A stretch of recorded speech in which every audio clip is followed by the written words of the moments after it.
देशावरील कर्जाचा डोंगर जाणार 185 लाख कोटींवर. राज्यांसाठी अनुदान मागण्यांअंतर्गत मदत.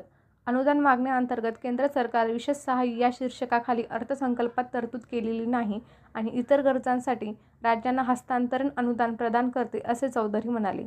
राज्यांची कर्जाची कमाल मर्यादा जीडीपीच्या 4%.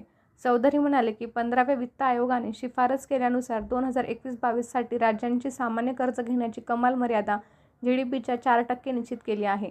2021-22 साठी अंदाजित जीएसडीपीच्या 4% सामान्य एनबीसीमधून 2021-22 मध्ये राज्यांनी केलेल्या वाढीव भांडवली खर्चासाठी अंदाजित जीएसडीपीच्या 0.5% कर्ज घेण्याची मर्यादा निश्चित केली होती. नवी दिल्ली.